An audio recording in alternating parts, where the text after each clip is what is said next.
When global economists discuss the 86% of the world's population living outside major centralized hubs, the conversation defaults to philanthropy. We talk about bridging the rural divide or subsidizing infrastructure, as if the edges of our world are a burden requiring charity. For the last 50 years, we built a global market on a strict one-dimensional extraction model, business to everything. The entire goal was to drag the world's data, natural resources, and labor inward, processing and monetizing them inside massive centralized corporate hubs. Because this legacy system only measured success through produced capital, traditional GDP, it ignored anything that didn't fit neatly into the extraction pipe. High-friction areas like rural grids and indigenous lands were simply erased from the central ledger, relegated to the dark data of the global economy. But hiding these communities from the spreadsheet did not erase them from physical reality. Based on calculations from the World Bank, total planetary wealth sits at a massive 1.152 quadrillion, yet our legacy economic order only measures a $110 trillion produced capital illusion. That leaves a hidden floor of $736 trillion in human and natural capital, completely trapped at the edges of the world. Because the centralized market cannot easily price them, it treats these communities as statistical ghosts. Our current economic map is an illusion. By measuring only what we can extract, we blinded ourselves to the vast majority of existing human capacity. Today, the trillion-dollar platforms and heavy industrial titans that control global compute are attempting to deploy massive new capabilities, such as millisecond-scale cognitive compute and autonomous logistics. They are violently hitting a brick wall. These companies are attempting to force advanced infrastructure into the same 14% of the globe that already houses their centralized hubs, and the systems are collapsing under the weight. They are burning billions of dollars looking for places to deploy, only to find themselves crashing into 5 to 7 year municipal grid interconnection queues and absolute sovereign data embargoes. The center is completely full. The existing hubs are physically, legally, and thermodynamically overheating, incapable of safely absorbing any more capability.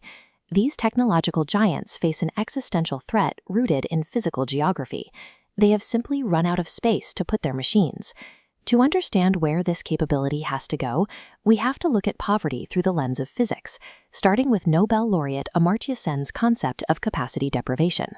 A capacity deprivation occurs when a community has biological need, physical space, and the sovereign willingness to act, but lacks the executable capability to fulfill those needs.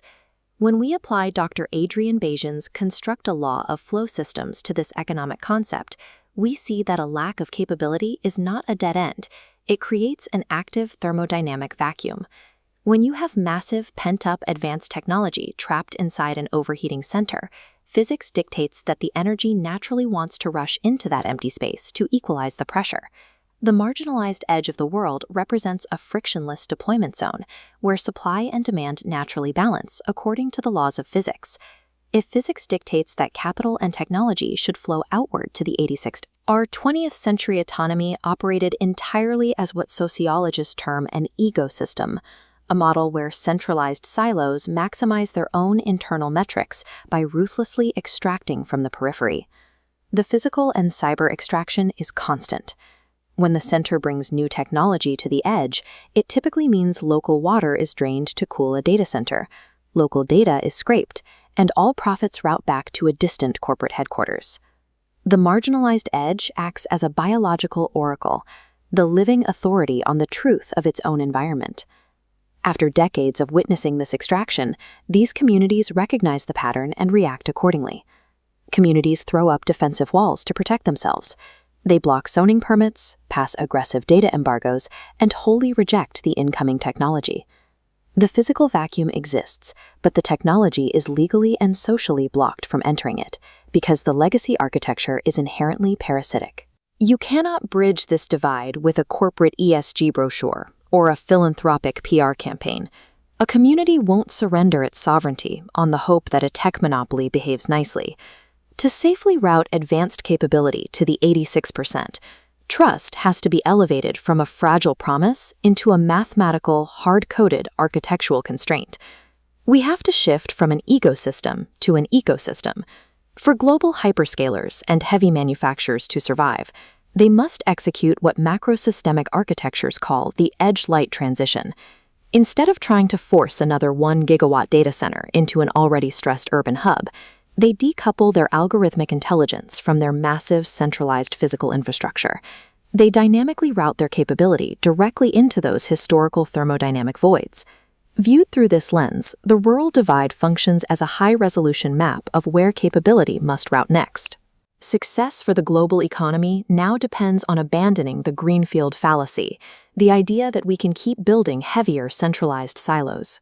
The 86% of the world previously ignored by the ledger represent the only environment capable of absorbing that $736 trillion in latent capital.